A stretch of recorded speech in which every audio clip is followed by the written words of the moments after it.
أعوذ بالله من الشيطان الرجيم. بسم الله الرحمن الرحيم.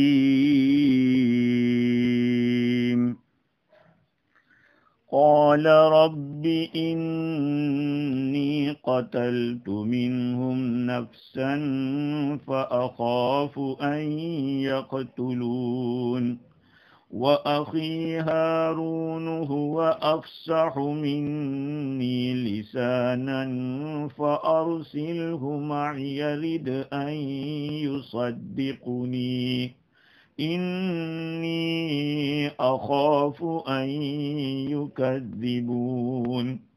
قال سنشد عضدك بأخيك ونجعل لكما سلطانا فلا يصلون إليكما بآياتنا أنتما ومن اتبعكما الغالبون. فلما جاءهم موسى بآياتنا بينات قالوا ما هذا إلا سحر مفترى وما سمعنا بهذا في آبائنا الأولين. وقال موسى ربي أعلم بمن جاء بالهدى من عنده ومن تكون له عاقبة الدار إنه لا يفلح الظالمون. وقال فرعون يا أيها الملأ ما علمت لكم من إله غيري فأوقد لي يا هامان على الطين فاجعل لي صرحا لعلي أطلع إلى إله موسى وإني لأظنه من الكاذبين. صدق اللہ العظیم. بزرگوں، پیارے بھائیوں اور سننے والی خواتین، کل گفتگو ہماری یہ چل رہی تھی کہ حضرت موسیٰ علیہ السلام کو اللہ رب العزت نے دو بڑے معجزے عطا فرما دیے ہیں اور حکم ہے فرعون کے پاس اور اس کے سرداروں کے پاس جانے کا. موسیٰ علیہ السلام نے دو باتیں بیان کی. اللہ رب العزت سے عرض کیا کہ میں نے پہلے فرعون کی قوم میں سے ایک آدمی کا مرڈر کیا تھا، تو مجھے ڈر ہے کہ میں پہنچوں گا اور وہ لوگ مجھے قتل کر دیں گے. اور دوسری بات یہ کہ میری زبان میں لکنت ہے، میرے بھائی ہارون اچھی فصیح زبان والے ہیں، لہذا ان کو میرے ساتھ آپ بھیجئے جو میری مدد کریں گے، میری تصدیق کریں گے، کیونکہ مجھے ڈر ہے کہ وہ لوگ مجھے جھٹلا دیں گے. الغرض موسیٰ علیہ السلام نے اللہ تعالیٰ سے یہ دو باتیں عرض کی. اللہ تعالیٰ نے ان دونوں کا سولوشن بتلا دیا اور فرمایا سَنَشُدُّ عَضُدَكَ بِأَخِيكَ وَنَجْعَلُ لَكُمَا سُلْطَانًا فَلَا يَصِلُونَ إِلَيْكُمَا بِآيَاتِنَا. اللہ تعالیٰ نے فرمایا کہ ہم تمہارے بازو کو مضبوط کر دیں گے تمہارے بھائی کے ذریعے، اور تم دونوں کے لیے ہم غلبہ مقرر کر دیں گے، ہم تمہیں غلبہ عطا کر دیں گے، تو وہ تم دونوں تک نہیں پہنچ پائیں گے ہماری نشانیوں کی وجہ سے. تم اور جو کوئی تمہارا اتباع کرے وہی غالب رہیں گے. اللہ تعالیٰ نے حضرت موسیٰ علیہ السلام کو جو ان کی درخواست تھی کہ میرے بھائی کو میرے ساتھ بھیجا جائے جو میری تصدیق کریں گے۔ تصدیق کا مطلب کیا ہے؟ تصدیق کا مطلب یہ ہے کہ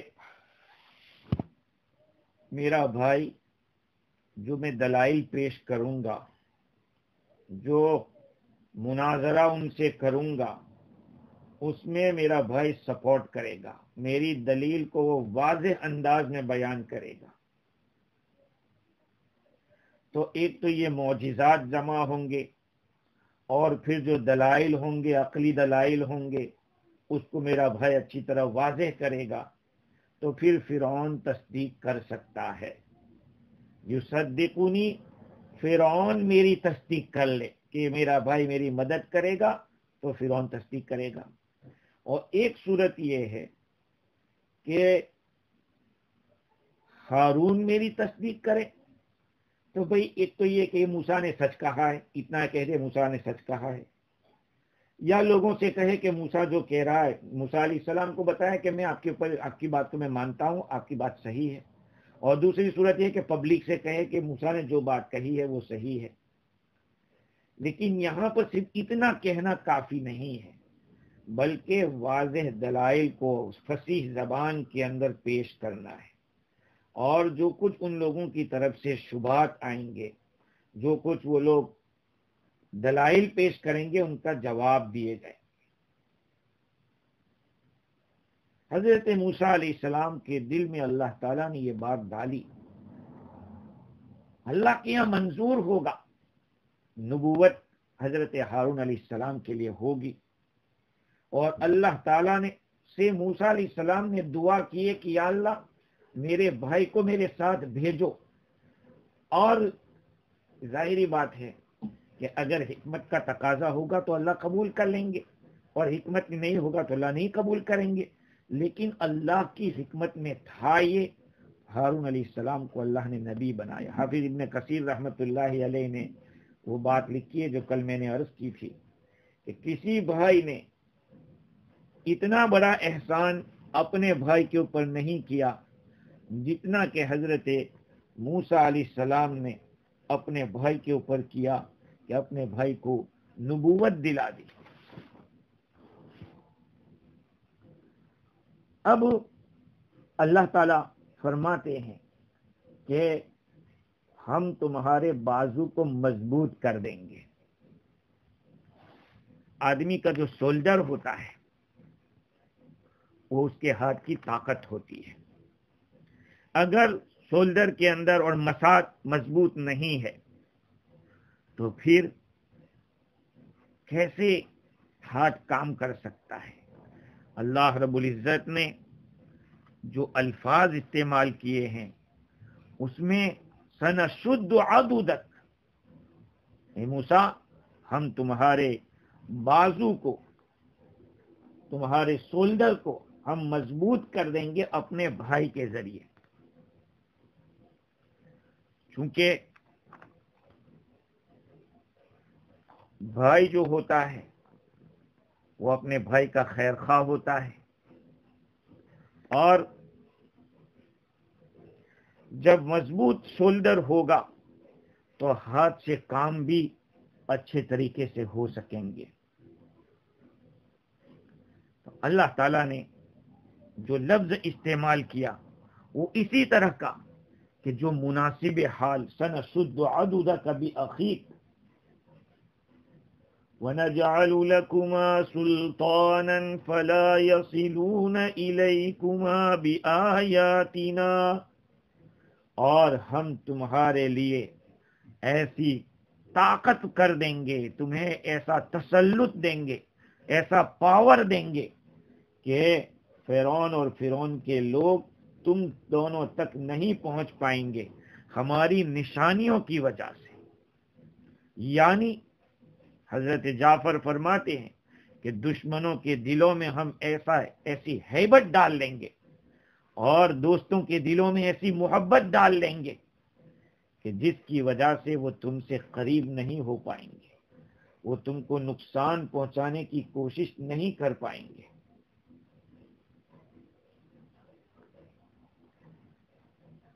حضرت ابن عطا فرماتے ہیں کہ یہاں پہ سلطان سے مراد سیاست الخلافت مع اخلاق النبوہ، غلبہ اور پاور کیا ہوگا اللہ کی طرف سے؟ کہا نبوت کے جو اخلاق ہوتے ہیں وہ ہوں گے، اور اس کے ساتھ ساتھ خلافت کی جو سیاست ہے، سیاست اس کو انجام دینا، خلافت کو اچھے طریقے سے انجام دینا، اس کا جو سلیقہ ہے نبوت کے اخلاق کے ساتھ ساتھ ہم عطا فرمائیں گے۔ فلا یصلون الیکما بآیاتنا، وہ تمہارے پاس ہماری آیتوں کی برکت سے نہیں پہنچ پائیں گے۔ سوال یہاں پہ یہ ہوتا ہے کہ اگر سلطان سے مراد یا آیات سے مراد ہم یہ لیتے ہیں جو اللہ تعالیٰ نے حضرت موسیٰ علیہ السلام کو سانپ کا جو معجزہ دیا تھا، عصا کا معجزہ کے ڈالتے ہی سانپ بن جاتا تھا، تو پھر کیسے اس معجزے سے وہ لوگ قریب نہیں ہوں گے؟ اگر قریب نہ ہونے کا مطلب یہ ہے کہ وہ نقصان نہیں پہنچا سکیں گے، تو پھر حضرت موسیٰ علیہ السلام پر جو جادوگر ایمان لائے تھے ان کو سولی پہ چڑھانے کی بات ہوئی، سولی پہ چڑھایا جیسے کہ بعض کتابوں میں لکھا ہے، اور پھر اس آیت کا کیا مطلب کہ وہ تمہارے پاس نہیں پہنچ پائیں گے ہماری نشانیوں سے؟ مطلب یہ ہے کہ نشانیوں کی وجہ سے کیسے وہ دور رہیں گے؟ اس کا جواب آسان ہے، وہ یہ ہے کہ جہاں موسیٰ علیہ السلام کا یہ عصا سانپ بن جاتا ہے، یہ ایک معجزہ ہے، وہیں پر دشمنوں کے لیے ایک بچاؤ بھی ہے، دشمن سے بچاؤ بھی ہے، کیونکہ بعض تفسیروں میں لکھا ہے کہ جب حضرت موسیٰ علیہ السلام نے عصا کو ڈالا تو جو لوگ جادوگر لوگ رسیاں اور چھوٹی چھوٹی چیزیں لائے تھے جس سے انہوں نے سانپ بنائے تھے، سارے سانپوں کو اس اژدہے نے، موسیٰ علیہ السلام کی لاٹھی نے اس کو نگل لیا، پورا کھینچ لیا اپنے اندر۔ تو اگر موسیٰ علیہ السلام اپنا عصا ڈالیں گے اور سانپ بنے گا تو یہ لوگ گھبرائیں گے کہ اگر ہم ان کی طرف گئے تو یہ سانپ ہمیں کھا سکتا ہے، نقصان پہنچا سکتا ہے، اس لیے ان دونوں تک پہنچنے سے یہ معجزہ، یہ عصا ان لوگوں کے لیے رکاوٹ بنے گا۔ اور رہا جادوگروں کو سولی پہ چڑھانا، تو قرآن نے تو یہ کہا ہے کہ ان دونوں تک نہیں پہنچ پائیں گے، موسیٰ اور ہارون علیہ السلام کے پاس۔ رہا جادوگروں کو سولی دینا، اس میں تو اختلاف ہے، قرآن میں تو کہیں یہ لکھا نہیں ہے کہ ان کو سولی چڑھائی گئی، اور اگر مان لیتے ہیں تو قرآن نے تو یہ کہا ہے کہ تم دونوں ان دونوں تک، فلا یصلون الیکما، موسیٰ اور ہارون تک نہیں پہنچ پائیں گے۔ تو اگر جادوگروں کو سولی پہ چڑھا دیا تو وہ آخرت کے اعتبار سے ان کا غلبہ رہے گا، اور دنیا کے اندر بھی اس نے دیکھ لیا فرعون نے کہ سچائی کی کیا طاقت ہوتی ہے۔ خیر، اب یہاں پر سوال ہوتا ہے کہ موسیٰ علیہ السلام ادھر جا رہے ہیں، جیسے کہ آگے کی آیت سے پتہ چلے گا، موسیٰ علیہ السلام پہنچ گئے اپنی واضح دلائل و نشانیوں کے ساتھ، لیکن موسیٰ علیہ السلام کی فیملی کا کیا ہوا؟ وہ تو ان لوگوں کو وہاں پر چھوڑ کر آئے تھے، ڈائریکٹ مصر چلے گئے فرعون کے پاس، یا یہ کہ اپنی فیملی کو لے کر گئے؟ تفسیر روح البیان کے اندر اس پر کچھ گفتگو کی ہے۔ انہوں نے لکھا ہے کہ اس میں علماء کا اختلاف ہے۔ ایک جماعت کہتی ہے کہ موسیٰ علیہ السلام اپنی فیملی کے پاس واپس آئے، اور ایک جماعت یہ کہتی ہے کہ نہیں، ڈائریکٹ موسیٰ علیہ السلام مصر کی طرف روانہ ہو گئے۔ اس دوسرے قول کے اوپر اپنے اہل و عیال کو وہیں بیابان میں چھوڑا، 30 روز لکھے ہیں تفسیر روح البیان میں کہ وہ لوگ مدین اور مصر کے بیچ میں 30 دن رہے تنہا۔ شعیب علیہ السلام کی بیٹی موسیٰ علیہ السلام کے فرزند اور وہ جو جانور ان کے پاس تھے۔ اس کے بعد پھر ان کو لے جایا گیا، اور دوسری ایک جماعت یہ کہہ رہی ہے کہ موسیٰ علیہ السلام جب اللہ رب العزت کے ساتھ مناجات سے اور ہم کلامی سے فارغ ہوئے، اسی وقت رات کو اپنے اہل و عیال کے پاس پہنچے۔ بیوی نے پوچھا کہ آگ لائے کیا نہیں؟ موسیٰ علیہ السلام نے جواب دیا، من بطلب آتش شدم نور آوردم و پیغمبری و کرامت خداوند جل جلالو۔ میں تو آگ لینے کے لیے گیا تھا، لیکن میں تو نور لے کر آیا، نار لینے گیا نور لے کر آیا ہوں۔ پیغمبری اور ایک کرامت اعزاز اللہ رب العزت کی طرف سے مجھے ملا ہے۔ پھر صاحب روح البیان نے موسیٰ علیہ السلام کے مصر جانے کا واقعہ لکھا کہ موسیٰ علیہ السلام تشریف لے گئے، اپنے وطن کے اندر پہنچے، رات کا وقت تھا، بھائی بہن والد صاحب کا انتقال ہو گیا تھا۔ جب یہ پہنچے تو رات کا وقت، شام کی نماز کا وقت تھا، ان کے سامنے کھانا رکھا گیا، یہ لوگ آپس میں کھانا کھا رہے تھے، موسیٰ یعنی گھر والے کھانا کھا رہے تھے، اور موسیٰ علیہ السلام ایسے ہی وقت میں پہنچتے ہیں اور آواز دیتے ہیں کہ میں ایک اجنبی آدمی ہوں، آپ ہمیں یہاں پر رات کا انتظام کر دیجئے رکنے کا۔ گھر کے اندر جب بلایا گیا تشریف لے گئے تو ہارون علیہ السلام کی والدہ نے حضرت ہارون سے فرمایا کہ اس مسافر کو کچھ کھانا پینا دے دو، پہچانتے نہیں تھے، کئی سال ہو گئے تھے۔ موسیٰ علیہ السلام نے جب بات شروع کی تو والدہ نے پہچان لیا اور اپنے گلے لگایا اور خوب روئے۔ موسیٰ علیہ السلام نے ہارون علیہ السلام سے فرمایا کہ اللہ رب العزت نے ہمیں پیغمبری دی ہے، اور ہم دونوں کو یہ حکم ملا ہے کہ فرعون کے پاس ہم جائیں اور اللہ رب العزت کی طرف اس کو دعوت دیں۔ ہارون علیہ السلام نے اپنے چھوٹے بھائی سے فرمایا کہ سمعا و طاعتا، بالکل ہم اللہ اور اس کے رسول اللہ کے حکم کو ماننے کے لیے تیار ہیں۔ والدہ نے کہا بیٹا مجھے ڈر ہے کہ وہ تم دونوں کو قتل نہ کر دے، وہ بڑا ظالم ہے، سرکش ہے۔ ان لوگوں نے کہا جب اللہ نے ہمیں حکم دیا ہے تو وہ ضرور ہماری نگرانی رکھے گا، حفاظت کرے گا۔ موسیٰ علیہ السلام اور ہارون علیہ السلام دوسرے دن تشریف لے جاتے ہیں، اور بھی ساتھ میں لوگ ہیں۔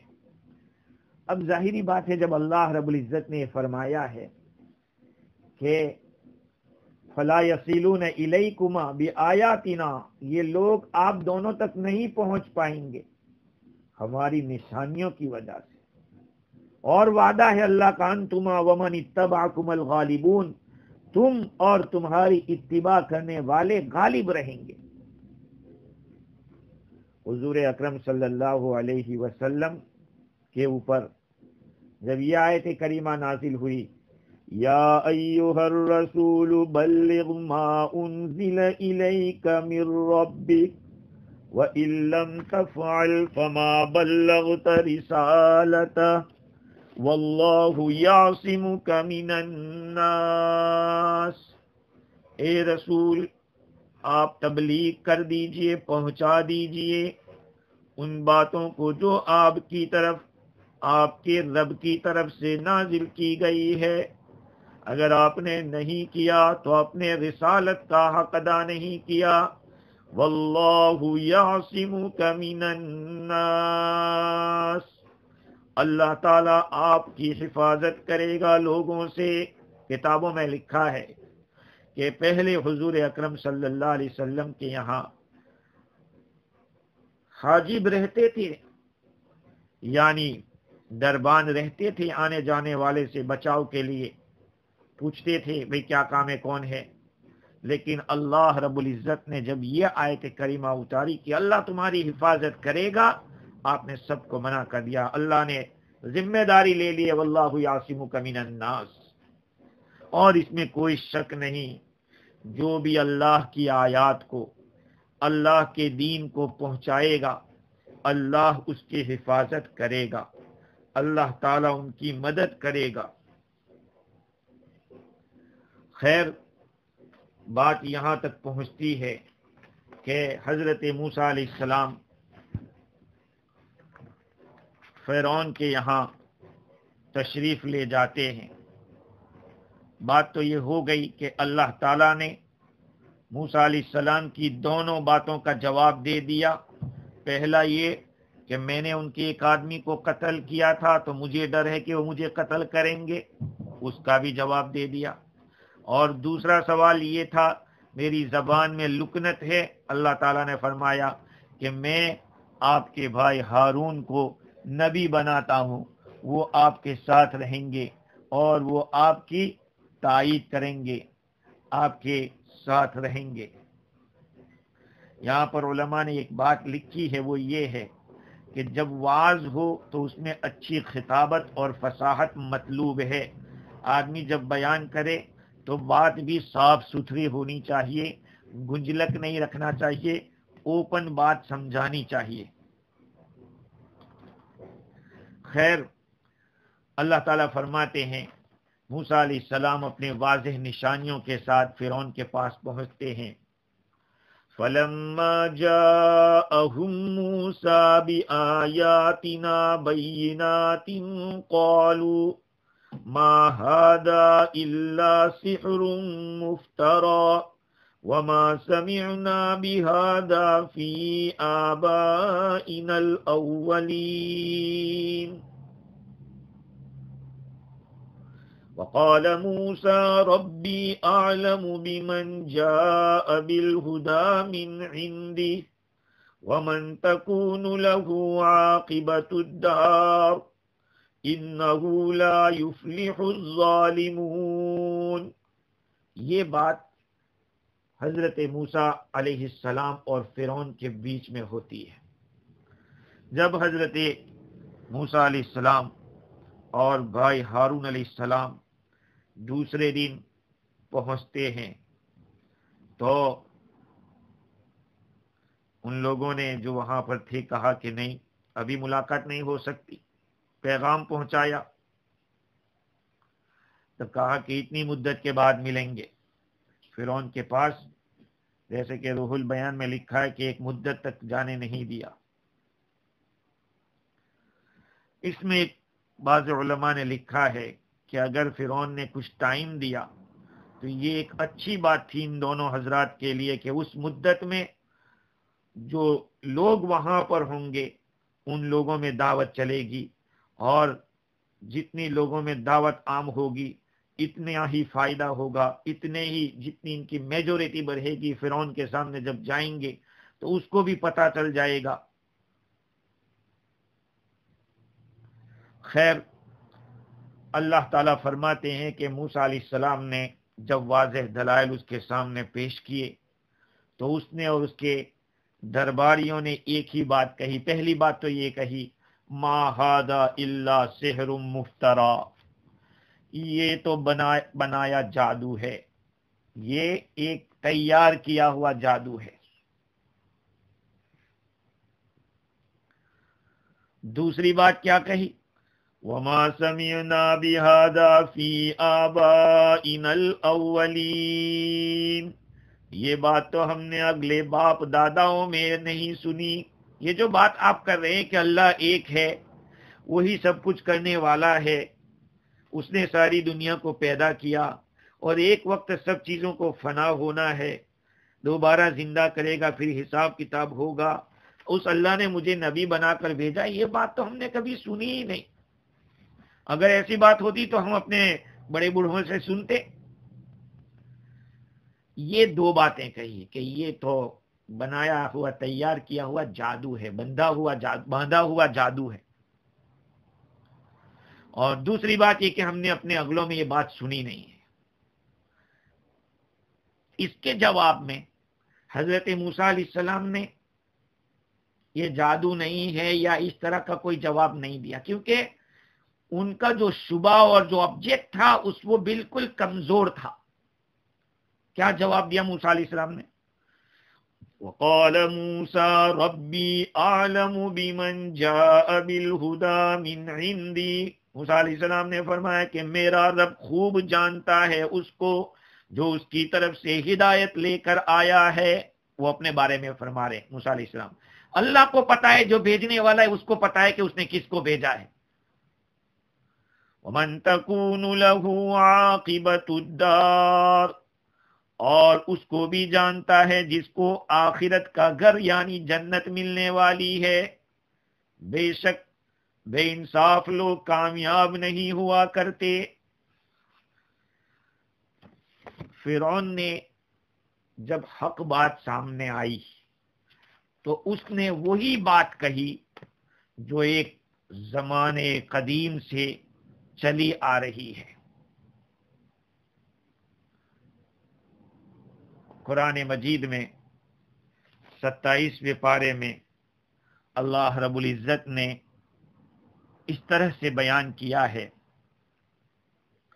كَذَلِكَ مَا أَتَى الَّذِينَ مِن قَبْلِهِم مِّن رَّسُولٍ إِلَّا قَالُوا سَاحِرٌ أَوْ مَجْنُونٌ أَتَوَاصَوْا بِهِ بَلْ هُمْ قَوْمٌ طَاغُونَ۔ ان سے پہلے جن لوگوں کے پاس نبی اور رسول آئے، سب نے یہی کہا کہ یہ تو جادو ہے یا یہ پاگل ہے۔ نبی اکرم صلی اللہ علیہ وسلم کو بھی مکہ والے جادو اور مجنون کیا کیا کہتے تھے۔ حق بات جب آتی ہے تو اس کا پہلا مقابلہ اسی طرح سے ہوتا ہے۔ آج ہمارے یہاں بھی جب کبھی کوئی چیز ہوتی ہے، پرابلم ہوتا ہے فیملی کا، بیوی کسی کی چلی گئی، کسی کا کچھ پرابلم ہو گیا، لڑکا بھاگ گیا گھر سے، تو پہلے نمبر پہ یہ کہیں گے کہ اس کا ہوا پھیر ہے، اس کو کسی نے کچھ کھلا دیا ہے، کچھ کر دیا ہے۔ ارے اللہ کے بندو، پہلے ہم نے ان کو بے دین بنایا ہے، یہ کہو اپنی غلطی کیوں ہم قبول نہیں کرتے؟ انسان انصاف سے کام لے، پہلے اپنا قصور سمجھے کہ یا اللہ میں نے کوئی غلطی کی ہے جس کی وجہ سے مجھے یہ چیز دیکھنے کو مل رہی ہے۔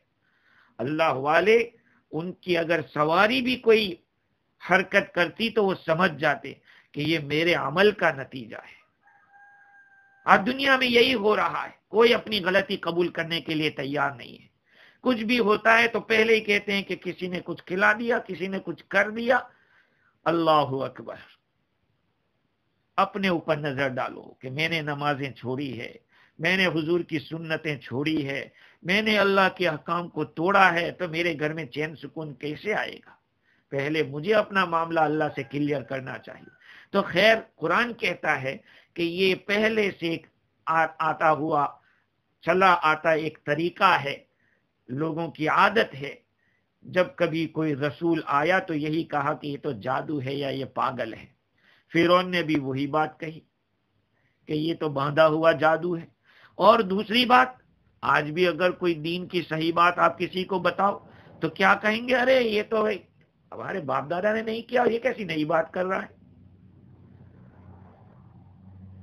بھائی میں قرآن کھانی کا کھانا کھانے سے منع کرتا ہوں، تو لوگ یہاں بھی جب میں آیا شروع میں تو یہی کہتے تھے کہ یہ کیسا مولوی اور مفتی ہے، آج تک کوئی ایسا آیا ہی نہیں، یہ کیسی بات کر رہا ہے، کھاتا بھی نہیں۔ میں نے سمجھایا کہ دیکھو، پڑھنا، دعا کرنا، بیان کرنا یہ آپ کا کام ہے، وہ میں کر دیتا ہوں۔ کھانا یہ میرا کام ہے، میں نہیں کھاتا ہوں، اس پہ آپ کو کوئی سوال نہیں ہونا چاہیے، آپ کو تو خوش ہونا چاہیے کہ ایسا مزدور ملا ہے جو مفت میں کام کر دیتا ہے۔ خیر، یہ آیت جو بتا رہی ہے فرعون نے کہا کہ ہم نے اپنے اگلے باپ دادا میں بھی یہ بات نہیں دیکھی تھی. اس شریعت مطہرہ کے اندر، حضور اکرم صلی اللہ علیہ وسلم کی شریعت کے اندر، جب کبھی کوئی مسئلہ آپ کے پاس آتا ہے، چاہے نیا ہو یا پرانا ہو، اصول کیا ہے؟ فَإِن تَنَازَعْتُمْ فِي شَيْءٍ فَرُدُّوهُ إِلَى اللَّهِ وَالرَّسُولِ إِن كُنتُمْ تُؤْمِنُونَ بِاللَّهِ وَالْيَوْمِ الْآخِرِ. سپارہ نمبر 5 سورہ نساء، جہاں پہ 5واں سپارہ فرسٹ کوارٹر ختم ہو رہا ہے، اس کی یہ آخری آیت ہے. اللہ تعالیٰ پہلے حکم دیتے ہیں ایمان والوں کو، یا ایھا الذین آمنوا اطیعوا اللہ واطیعوا الرسول واولی الامر منکم. اے ایمان والو، تم اللہ کی اطاعت کرو.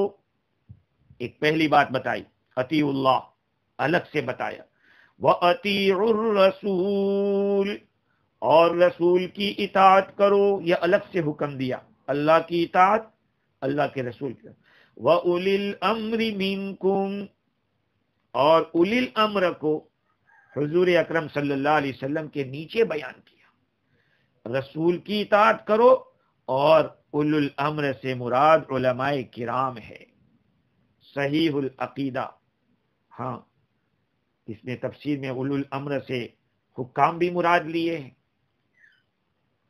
خیر، آگے اللہ تعالیٰ فرماتے ہیں فَإِن تَنَازَعْتُمْ فِي شَيْءٍ، پھر اگر تم آپس میں جھگڑا کر لو کسی چیز کے بارے میں، فَرُدُّوهُ إِلَى اللَّهِ وَالرَّسُولِ، تو اس معاملے کو تم لوگ اللہ کے دربار میں لے جاؤ اور رسول کے دربار میں لے جاؤ. یعنی قرآن میں دیکھو، جو مسئلہ آپ کے درمیان میں نزاع کا باعث بنا ہوا ہے، اس کو پہلے قرآن میں دیکھو، قرآن میں کیا کہا جا رہا ہے اس کے بارے میں. اور پھر قرآن میں آپ کو نہ دکھے تو اللہ کے نبی کے ارشادات میں، احادیث شریفہ میں دیکھو. یہ اصول ہے. فرعون نے تو یہی کہا کہ بھائی ہمارے اگلے باپ دادا میں اس طرح کی کوئی چیز ہم نے نہیں سنی تھی. آج بھی ایسا ہی ہوتا ہے. تو شریعت تو یہ بتاتی ہے کہ آپ کو قرآن اور حدیث کی طرف رجوع کرنا پڑے گا. خیر، یہ تو فرعون کی بات تھی، فرعون کا کہنا تھا. اس کے مقابلے میں اللہ رب العزت کے، اللہ کے نبی حضرت موسیٰ علیہ السلام نے کیا فرمایا؟ وَقَالَ مُوسَىٰ رَبِّي أَعْلَمُ بِمَنْ جَاءَ بِالْهُدَىٰ مِنْ عِنْدِي. موسیٰ علیہ السلام نے فرمایا کہ میرا رب خوب جانتا ہے اس آدمی کو جو اس کی طرف سے ہدایت کو لے کر آیا ہے. کیونکہ موسیٰ علیہ السلام نے دیکھا کہ فرعون کا جو سوال ہے، فرعون نے جو اعتراض کیا ہے، اس کے اندر کوئی وجود ہی، اس کے اندر کوئی بات ہی نہیں، کوئی ایسی طاقت ہی نہیں ہے کہ جس کا کوئی جواب دیا جائے. کیونکہ یہ تو بے وقوفی کا اور بے عقلی کا جواب ہے کہ جادو ہے. بھائی سامنے کھلے دلائل ایک آدمی لا رہا ہے، اس کو تم جادو کہہ کے لوٹار رہے ہو. حضرت موسیٰ علیہ السلام نے فرمایا کہ بھائی جس نے مجھے نبی بنا کر بھیجا ہے وہ جانتا ہے، خوب جانتا ہے. اور یہ بھی بتا دیا کہ کس کا انجام اچھا ہوگا وہ بھی جانتا ہے. حضرت موسیٰ علیہ السلام نے فرمایا کہ اگر مجھے تو رونگ کہہ رہا ہے اور یہ سوچ رہا ہے کہ یہ جادو ہے، یہ پہلے نہیں ہوا ہے، تو جو اس طرح کا لائے گا اس کا تو انجام خراب ہوگا. لیکن اللہ جانتا ہے کہ اس کا انجام اچھا ہونے والا ہے. دیکھیے حضرت موسیٰ علیہ السلام کی جو بات ہے اس کے اندر طاقت ہے، کیونکہ اللہ تعالیٰ کے حوالے کیا ہے. کیونکہ سارا معاملہ اللہ کے ہاتھ میں ہے. دعوت بھی اللہ کی دینے گئے، اللہ کے حکم سے گئے، تو جو بھیجنے والا ہے وہ تو جانتا ہے کہ کس کو بھیجا ہے، اور کس کا اچھا انجام ہونے والا ہے وہ بھی وہ جانتا ہے۔ یاد رکھے انہ لا یفلح الظالمون، جو ظالم لوگ ہوتے ہیں وہ کبھی کامیاب نہیں ہوتے، یعنی ہدایت اور دین صحیح پر جو نہیں ہوگا وہ کبھی کامیاب نہیں ہوگا۔ مطلب یہ ہے کہ خدا کو خوب معلوم ہے کہ ہم میں اور تم میں اہل ہدا کون ہے اور ظالم کون ہے، کس کا انجام اچھا ہونے والا ہے، کون محروم ہونے والا ہے کامیابی سے۔ ہر ایک حالت اور اس کا نتیجہ جل ہی مرنے کے بعد ظاہر ہو جائے گا۔ یہ موسیٰ علیہ السلام نے جواب دیا۔ اب یہ فرعون اپنے درباریوں کی طرف متوجہ ہوتا ہے اور ان سے بات کرتا ہے۔ وقال فرعون یا ایھا الملأ ما علمت لكم من الہ غیری فأوقد لي يا هامان على الطين فاجعل لي صرحا لعلي أطلع إلى إله موسى وإني لأظنه من الكاذبين۔ فرعون نے کہا کہ اے درباریو، میں نے تمہارے لیے اپنے سوا کوئی اور معبود کو نہیں جانا ہے۔ دو باتیں کہی ہے اس نے۔ امام راضی فرماتے ہیں کہ فرعون نے اتنی عبارت میں دو باتیں بتلائی، دو دعوے کر دیے۔ ایک دعویٰ تو یہ کیا کہ میرے سوا کوئی معبود نہیں ہے، ایک یعنی دوسروں کی نفی کر دی، اس کے سوا کوئی نہیں۔ اور دوسرا دعویٰ یہ کیا کہ میں ہی خدا ہوں، میں ہی معبود ہوں۔ تو اپنے معبود ہونے کا دعویٰ اور اللہ رب العزت کی یا دوسرے کسی کے خدا ہونے کا، معبود ہونے کا انکار، یہ دو دعوے تھے فرعون کے اس کے اندر۔ اس کے اوپر نہ اس کے پاس کوئی دلیل تھی، وہ یہ نہیں کہتا تھا کہ ان زمین و آسمان کو میں نے پیدا کیا ہے، وہ اس کو نہیں کہتا تھا، یہ کہتا تھا کہ میرے بادشاہ ہوں، میری عبادت کرو، ورنہ یہ زمین اور آسمان اور ستارے جو کچھ بھی ہے یہ سب چل رہا ہے، چلتا رہے گا، ان کو کسی بنانے والے کی ضرورت نہیں ہے، بس میں بادشاہ ہوں اس لیے میری خدائی ہے، یہ اس کا کہنا تھا۔ عبداللہ ابن عباس رضی اللہ تعالی عنہما نے یہ بیان کیا ہے کہ فرعون نے جو یہ کہا ما علمت لکم من الہ غیری، میرے سوا تمہارے لیے کوئی معبود نہیں ہے، میں نہیں جانتا ہوں، یہ جو اس کا دعویٰ تھا۔ اور دوسرا اس کا ایک دعویٰ یہ تھا انا ربکم الاعلی، تمہارا سب سے بڑا رب میں ہوں۔ ابن عباس رضی اللہ عنہ فرماتے کہ ان دو چیلنج اور یہ دو دعووں کے بیچ میں 40 سال کا عرصہ گزر گیا۔ پہلے یہ دعویٰ کیا کہ میرے سوا تمہارے لیے کوئی معبود نہیں، اور بعد میں یہ دعویٰ کیا انا ربکم الاعلی، تمہارا سب سے بڑا رب میں ہی ہوں۔ وہ اپنے آپ کو خالق سمجھتا تھا، اپنی قوم کا خالق سمجھتا تھا۔ یہ بات ہو گئی فرعون کی، اپنی قوم سے کہہ دیا۔ یہاں پہ ایک بات بعض مفسرین نے لکھی ہے، وہ یہ ہے کہ اس نے یہ نہیں کہا کہ کوئی معبود نہیں ہے، مجھے پتا نہیں، میں نہیں جانتا ہوں، تمہارے لیے میرے سوا اور کوئی معبود ہو یہ میں نہیں جانتا ہوں، ہے یا نہیں ہے، نہیں میں نہیں جانتا ہوں، کیونکہ وہ جانتا تھا کہ ہے، لیکن کیسے بیان کرے۔ وہ یہ نہیں کہتا تھا کہ زمین آسمان میں نے بنائے ہیں، یہ سب میں نے تیار کیا ہے، نہیں، بس میری عبادت کرو، میری مان کے چلو۔ فَأَوْقِدْ لِي يَا هَامَانُ عَلَى الطِّينِ، اب حضرت موسیٰ علیہ السلام کو اور ہارون علیہ السلام کو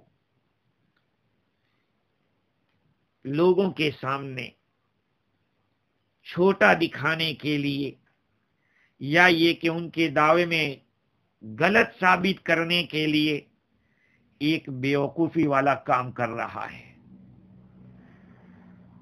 وہ کیا سوچتا تھا کہ حضرت موسیٰ علیہ السلام نے یہ فرمایا تھا کہ رب السماوات والارض، زمین اور آسمان کا رب ہے میرا اللہ، تو اس نے یہ سوچا کہ یہ آسمان میں بیٹھا ہوگا، نعوذ باللہ۔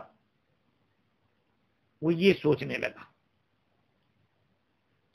کہ جب یہ آسمان و زمین کا رب ہے، اس کی حکومت آسمان میں بھی ہوتی ہے، زمین میں بھی ہوتی ہے، تو پھر وہ آسمان میں ہی رہتا ہوگا۔ جیسے مولانا عبد المجید دریابادی رحمت اللہ علیہ نے یہ بات لکھی کہ یہ عقیدہ آج بھی بہت سی قوموں کے عوام ہی نہیں بلکہ خواص میں یہ شائع ہے۔ چنانچہ چند سال پہلے سویت روس سے یہ اطلاع آئی کہ دو ملحد خدا کے منکر ہوابازوں نے، یعنی ہوائی جہاز میں گھومنے والوں نے اپنا یہ بیان شائع کیا کہ ہم اتنا اونچا اڑ آئے، ہمیں تو کہیں خدا نظر نہیں آیا۔ یہ مصر والے خاص طور پر اس قسم کے شرک میں مبتلا تھے۔ فرعون نے انہی لوگوں کے عقائد اور خیالات کے تحت ایک اندیکھے خدا کے وجود کو باطل ثابت کرنے کے لیے مضحکہ خیز اپج کر لی اور کہا کہ میرے لیے ایک محل تیار کرو، پہلے تو پکی اینٹیں بناؤ اور پکی اینٹیں بنا کر اس سے محل تیار کرو۔ علماء کرام نے لکھا ہے کہ سب سے پہلے پکی اینٹ بنانے کا کام اگر کسی نے کیا ہے تو یہ فرعون نے کیا ہے۔ ہاں، اس نے یہ حکم دیا کہ مٹی کے اوپر آگ لگاؤ اور اس کو پکاؤ، پھر میرے لیے محل تیار کرو، کیونکہ اگر کچی اینٹ ہوگی تو اتنا بڑا محل کیسے تیار ہو سکتا ہے۔ اب یہ محل تیار ہوا یا نہیں ہوا، اس میں بعض لوگوں نے تو کہا ہے کہ یہ ایسا تو نہیں ہوا تھا، لیکن اکثر مفسرین لکھتے ہیں کہ محل تیار کیا گیا، اور کیسے تیار کیا اس کی رودات بیان کرتے ہوئے تفسیر روح البیان میں لکھا ہے کہ حامان نے کاریگروں کو اور مزدوروں کو تیار کیا کہ جمع ہو جاؤ، یہاں تک کہ 50,000 معمار، جس میں کام کرنے والے مزدور، اینٹیں پکانے والے اور چونا تیار کرنے والے، لکڑیوں کو چیرنے والے، اس میں نیلے مارنے والے، یہ سارے لوگ جمع ہو گئے اور انہوں نے ایک بلڈنگ تیار کی، بہت اونچی، مخلوق میں سے کسی نے اتنی اونچی تعمیر نہیں کی تھی۔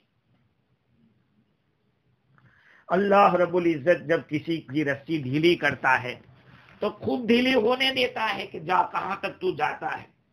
شداد نے بھی تو جنت بنائی تھی، کہا بنانے دو، اور جب بن گئی اور داخل ہونے کی باری آئی، وہ اپنی سواری پہ جنت میں انٹری کر رہا تھا، ایک پاؤں اس کا اندر تھا، ایک باہر۔ اللہ تعالیٰ نے ملک الموت کو فرمایا کہ ابھی اس کی روح قبضہ کی جائے۔ ملک الموت بھی حیران ہو گیا، کتنی امیدوں کے ساتھ جنت سجائی تھی، بنائی تھی، اور وہ داخل نہیں ہو سکا۔ یہ اللہ کی شان ہے، اس کا جو بھی مقابلہ کرتا ہے وہ کہیں کا نہیں رہتا، کہیں کا نہیں رہتا، اس لیے اس کے سامنے ہمیشہ جھک کے رہا کرو۔ اگر ہم اس کے سامنے جھکے رہیں گے تو ساری دنیا ہماری ہے، اس کو راضی کر کے رکھو، اس کے خلاف مت چلو۔ میرے بھائیوں، یہ دنیا کی ہوس میں جب ہم اس کے احکام کو پسے پش ڈالتے ہیں تو یاد رکھو، چاہے ہم قارون کا خزانہ بھی جمع کر لیں تب بھی ہماری دل کی تمنا پوری، امنگیں پوری نہیں ہوگی، لیکن ضرورت تو جتنا لکھا ہے اتنا ہی ہوگا، اور اللہ کسی کی ضرورت کو باقی نہیں رکھتا ہے۔ یہ تو ہم لوگوں کے سامنے ڈینگے مارتے ہیں، میں ایسا ہوں، میں ویسا ہوں۔ دیکھو فرعون نے اپنے کو بڑا رب ہونے کا دعویٰ کیا تھا، ابھی اس کی کیا گت بنتی ہے دیکھیے۔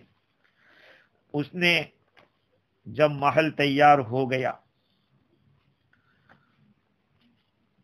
اس میں جانے کے لیے وہ تو پہنچا، سطح تک، اوپر تک پہنچ گیا، محل کے بالکل اوپر تک، جو پوری دنیا میں بہت اونچی بلڈنگ تھی۔ مفسرین لکھتے ہیں کہ کسی نے اتنی اونچی بلڈنگ نہیں بنائی۔ اس نے تیر بنانے والے کو بلایا، کہا کہ آسمان میں تیر لگاؤ، اس نے تیر لادا۔ اللہ رب العزت نے حکم دیا فرشتے کو کہ اس تیر کے اندر تھوڑا سا خون لگا دو اور خون لگا کے واپس کرو۔ جب وہ جو تیر تھا خون میں لت پت واپس آیا تو یہ کہنے لگا قد قتلت الہ موسیٰ، میں نے تو موسیٰ کے خدا کو قتل کر دیا، نعوذ باللہ۔ چونکہ ان کے سامنے تو جسم، باڈی، یہی ساری چیزیں تھی، اس لیے سوچتا تھا کہ خدا کا بھی جسم ہوگا اور ایسا ہوگا، وہ بیٹھا ہوگا، نعوذ باللہ۔ بھائی اللہ کی شان ہے، بغیر کان کے سنتا ہے، بغیر آنکھ کے دیکھتا ہے، اور سب کچھ دیکھتا ہے، دل کے اندر کی بات بھی وہ دیکھ لیتا ہے۔ جسم و جسمانیات سے اللہ کی ذات پاک ہے، اس لیے اس دنیا کے اندر رہتے ہوئے ہم اپنی ان آنکھوں سے خدا کو نہیں دیکھ سکتے۔ جنت میں اللہ ہم سب کو نصیب فرمائے اپنے دیدار، جو جنت کی نعمتوں میں سب سے بڑی نعمت ہوگی۔ اللہ تعالی ہم سب کو اپنے دیدار سے مشرف فرمائے۔ خیر، ادھر ہوا یہ کہ یہ خوش تھا کہ میں نے موسیٰ کے رب کو تیر مارا ہے اور ختم کر دیا۔ اللہ تعالیٰ نے